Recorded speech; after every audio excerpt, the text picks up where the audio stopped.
મોરબી તાલુકાના સાદુડકા ગામ નજીકથી ઝડપાયેલ કોલસા કટિંગ કૌભાંડ મામલે ડીવાયએસપી વિરલ દલવાડી દ્વારા પ્રેસ કોન્ફરન્સ યોજાઈ. બાબતે પ્રાપ્ત માહિતી મુજબ મોરબી તાલુકાના સાદુડકા ગામ નજીકથી પોલીસ દ્વારા આજરોજ બુધવારે કોલસા કટિંગ કૌભાંડ ઝડપી પાડવામાં આવ્યું હોય, જેમાં પોલીસે કોલસો, વાહન સહિત ₹1.09 કરોડના મુદ્દામાલ જપ્ત કરવામાં આવ્યો હોય, જેની સાથે સ્થળ પરથી પોલીસે 4 આરોપીઓની ધરપકડ કરી હોય, જ્યારે અન્ય 6 વિરુદ્ધ ગુનો નોંધી તેની શોધખોળ શરૂ કરવામાં આવી હોય. જે મામલે આજરોજ બુધવારે સાંજે 6 વાગ્યે ડીવાયએસપી વિરલ દલવાડી દ્વારા પ્રેસ કોન્ફરન્સ યોજી બનાવ વિશે માહિતી આપવામાં આવી હતી.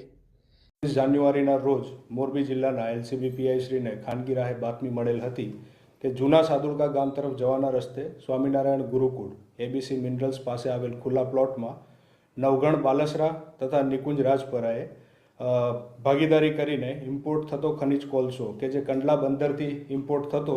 એવા કોલસાના ટ્રક ડ્રાઈવરો સાથે મિલીભગત કરીને લો ક્વોલિટી કોલસો તેમાં ભેળવી અને હાઈ ક્વોલિટી કોલસાની ચોરી કરી રહ્યા છે.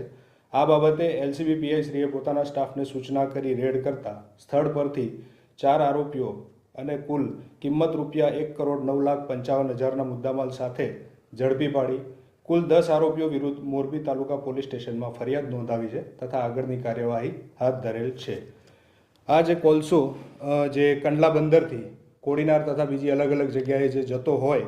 એને કોલસાનું સીલ, જે કોલસા ઉપર તાડપત્રી બાંધીને જે સીલ મારવામાં આવતું, તો એ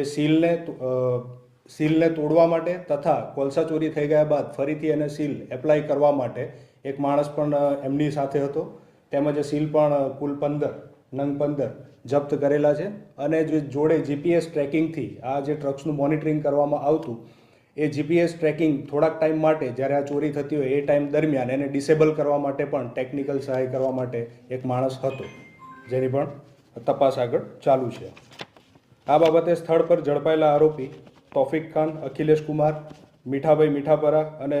રિત્વિજ ખીમાણિયા કે જે ત્યાં મેનેજર તરીકે કાર્ય કરતા હતા, આ જે આખું જે સ્કેન્ડલ હતું તેને મેનેજ કરવાનું કામ આ કરતા હતા. સ્થળ પરથી નાસી જનાર આરોપીમાં રમેશ વસુણિયા તથા રાકેશ કુમાર આ બંને હતા. ગાંધીધામ શિવશક્તિ ટ્રાન્સપોર્ટ કે જેના માલિક જગજીતસિંહ રાણા એ પોતાના ડ્રાઈવરોને સૂચના કરતા કે હેરીભાઈ કરીને કે જેમની તપાસ હાલ ચાલુ છે કે આ વ્યક્તિ કોણ છે, જે ડ્રાઈવરનો સંપર્ક કરતો અને તે જ્યાં કહે ત્યાં આ બધા ટ્રક લાવવામાં આવતા હતા. કુલ કેટલી ચોરી થઈ છે, કેટલા સમયગાળાથી આ સ્કેન્ડલ ચાલુ છે, હજી કોઈ વધારે માણસ આમાં ઇન્વોલ્વ છે કે કેમ, એ અંગે આગળ તપાસ ચાલુ છે.